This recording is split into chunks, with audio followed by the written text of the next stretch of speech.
Thank you for the kind introductions. It is an honor to be invited to speak at this webinar today. My name is Di Wu. I go by Andy.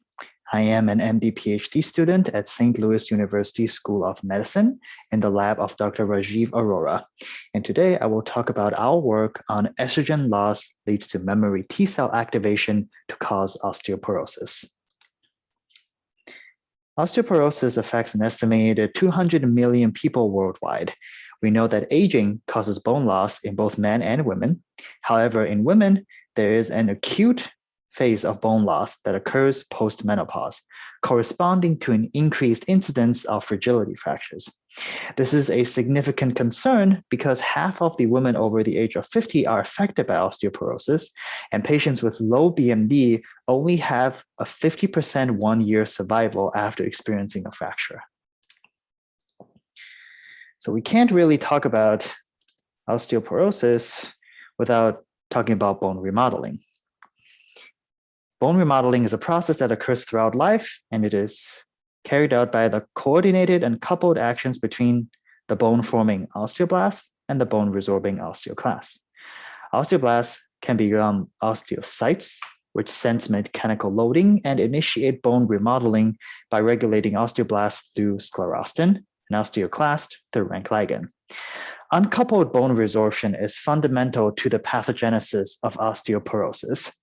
And studies by Riefenstein and Albright in 1947 showed that estrogen is bone protective. However, the mechanism of how estrogen regulates this process has not been determined. And today, I will tell you about a new pathway that we have identified on how estrogen loss leads to increased bone resorption during the acute bone loss phase. In our studies, we used ovarectomy in mice to study the state of estrogen loss. We started by looking at what cytokines are produced in the ovarectomized animals compared to sham.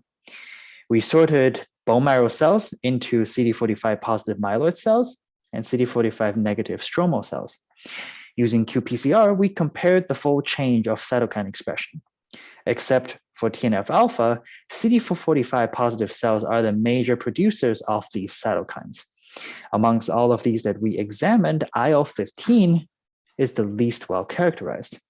But what is interesting is that both IL-7 and IL-15 are upregulated post-OVX, which regulate memory T cells. And so we wanted to know what cells are making these cytokines. And unfortunately, none of the commercially available antibodies were sufficient to identify IL-7 and IL-15 through flow cytometry. We used an IL-7 CFP reporter mouse. And we identified that the primary source of IL-7 via CFP signal is in the CD45 positive CD11C positive cells, which we identified as bone marrow dendritic cells, or BMDCs for short. There was a threefold increase in OVX versus sham animals. And furthermore, these CFP positive cells co-express IL-15 as shown by Western.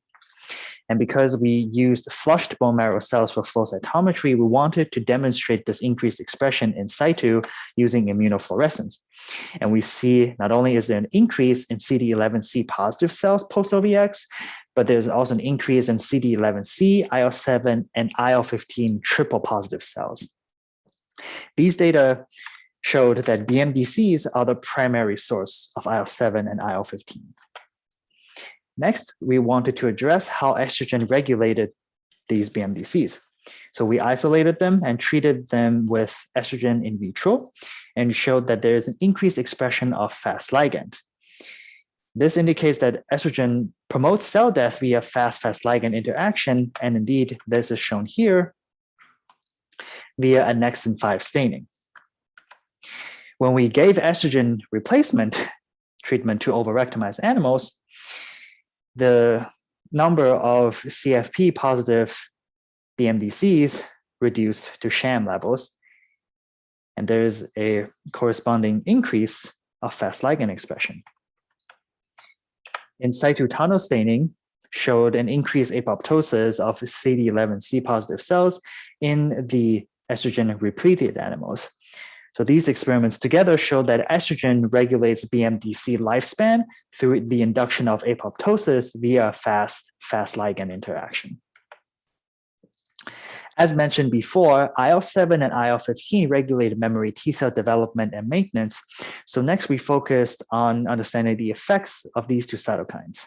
We isolated bone marrow T cells and treated them with IL-7 or 15 alone or both. And in the presence of both cytokines, we see an increased production of TNF-alpha, IL-17A, and both cytokines in the memory T cells. We also saw an increase in FAS expression in the T cells when we treated them with IL-15.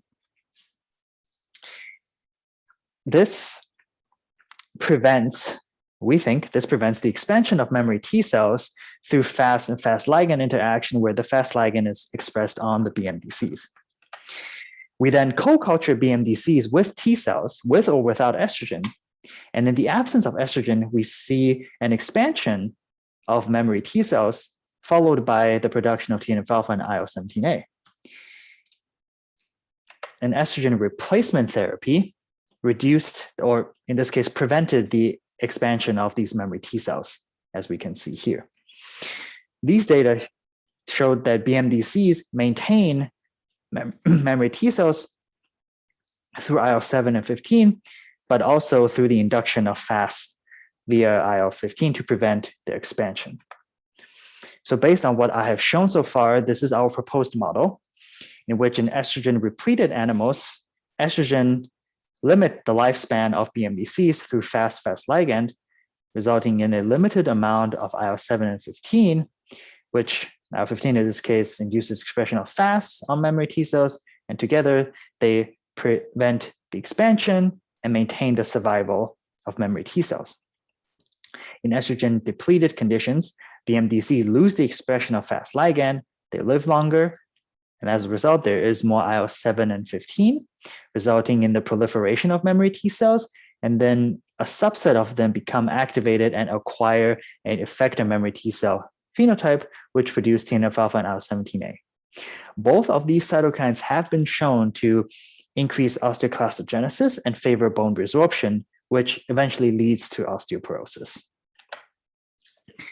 And so to validate our model that inflammation is the key driving force in estrogen loss-induced decrease in bone mass, we crossed the LCK-CRE mice with IL-15 receptor alpha flox mice to generate a T cell specific IL-15 receptor knockout. And as shown here, deletion of the IL-15 receptor did not change the proportion of T cells in the bone marrow.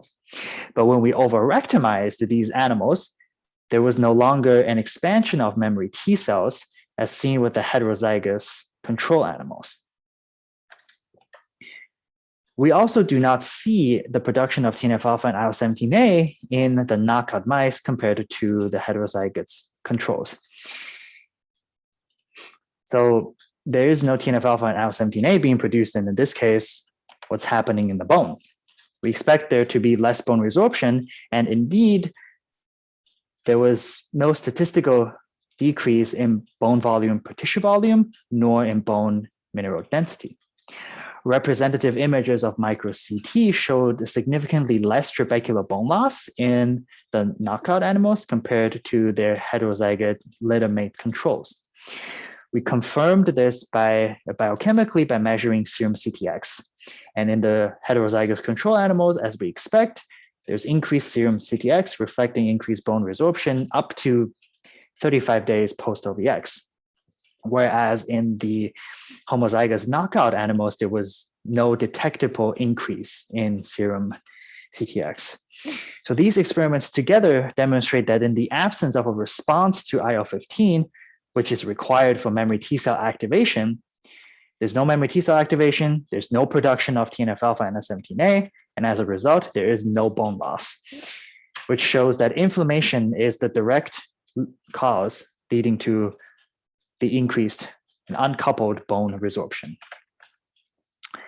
In summary, many aspects of our studies have been previously described and noted. However, the connection between all of these different cellular and molecular processes have not been described. And so here we established this regulatory circuit where estrogen regulate the lifespan of BMDCs, which in turn maintain the population of memory T cells. And that in the absence of estrogen, it is the activation of a subset of memory T cells that acquire this effector function to produce TNF-alpha and IL-17A that is the direct cause leading to uncoupled bone resorption. And consistent with these findings, we have also found that suppression of inflammation is bone protective. We show here that osteoclasts are antigen-presenting cells and that they are able to induce CD8 positive, FOXP3 positive regulatory T cells that we call TCregs. We further characterized these TCregs and showed that they produce IL-6, interferon gamma, and IL-10. We're able to generate TCregs in vitro, and we can also induce TCregs in vivo by injecting them with pulse-rank ligand. So both pulse-rank ligand treatment and adoptive transfer of in vitro generated TCregs are able to suppress bone resorption to a similar degree as selendronate. What was interesting is that TCreg induction increased bone formation, as measured here by mineral apposition rate and bone formation rate, that is not seen with a selendronate. Concurrently, TCreg induction decreased the production of TNF-alpha in the memory T cells. And so this is very exciting data because it shows that not only are TCregs immunosuppressive, as we expect them to be because they're FOXP3 positive regulatory T cells, but TCregs are also capable of inhibiting bone resorption while simultaneously promoting bone formation. So with that, I would like to thank all of the previous lab members who did all of this work, our collaborators at SLU and WashU, our funding sources, and I am happy to take any questions.